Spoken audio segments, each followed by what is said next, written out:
Grove, recently we've talked about biblical reasons for Christians to vote, and I hope that you're compelled to vote on November 3rd, 2020.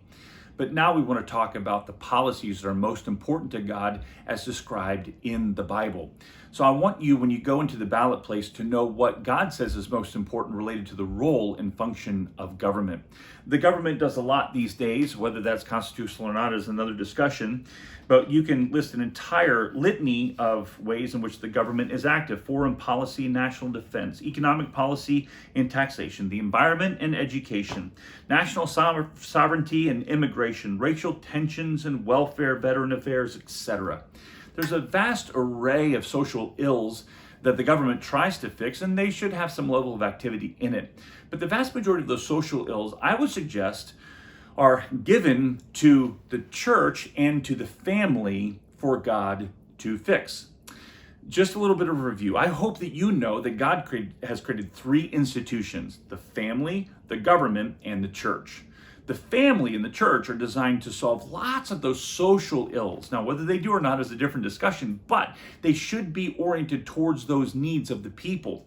But the government is designed to face legal and moral issues. And the 7 priorities from the Word of God are in those categories: legal and moral. What are the 7 priorities in the Word of God according to God's priorities of importance for the government and what you should be thinking about when you go into the ballot box? Number 1, the rule of law. Romans 13, 1 through 7 details in part the role of government. It says this, beginning in verse 1. Let every person be subject to the governing authorities, for there is no authority except from God, and those who exist have been instituted by God. Therefore, whoever resists the authorities resists what God has appointed, and those who resist incur judgment. It goes on to talk about how the government wields the sword and avenges those who are doing wrong, and how we should give taxes and revenue, respect and honor to those to whom it is due. First, the policy is law and order. We should be backing candidates that are oriented towards law and order, because that's actually the reason why God created government.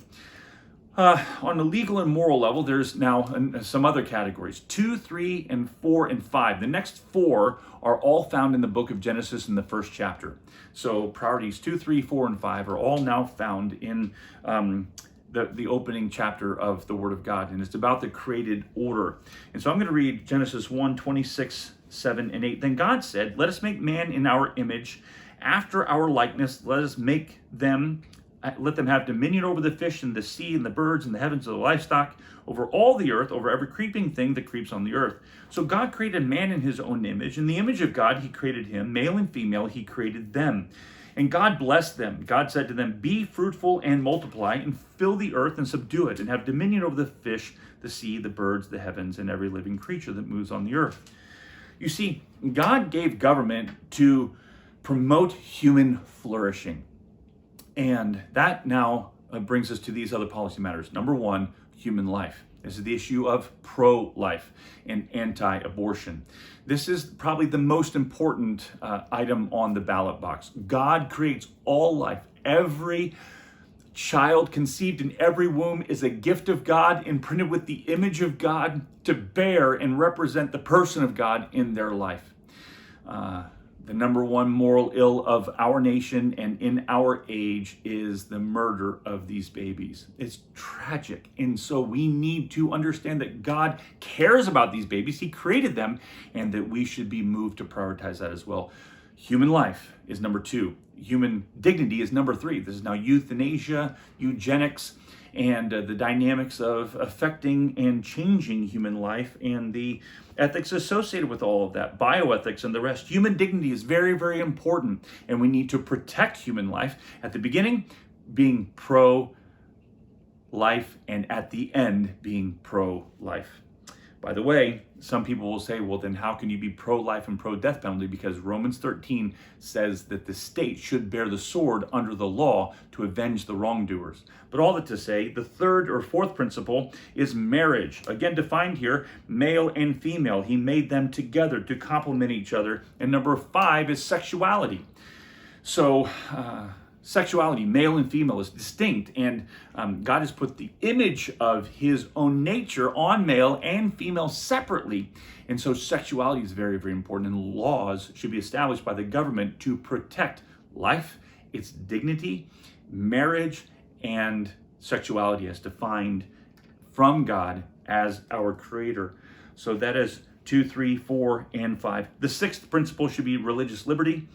1 Timothy 2:2 says that we should, in our walk with God, be praying for the governing authorities, praying for leaders over us because of how that impacts our lives. 1 Timothy 2:2. For kings and all who are in high positions, so that we may lead a peaceful and quiet life, godly and dignified in every way. This is related to religious liberty. We should be thinking about religious liberty as a priority as we go into the ballot box. And then finally, number 7 is Israel.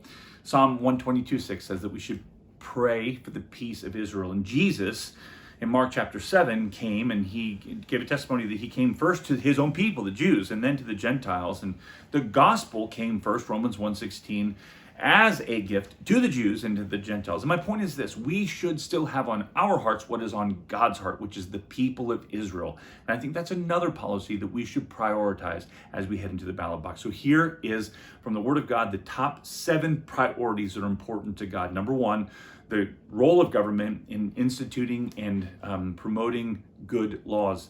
Number 2, human life. Number 3, human dignity. Number 4, marriage. Number 5, sexuality. Number 6, religious freedom. Number 7, the place of Israel. There's so many other issues in the world that are very, very difficult and challenging, but let's make sure that we understand God's purpose in the government and God's interest in promoting laws and morality through the government for His glory. For the Clarity Crew,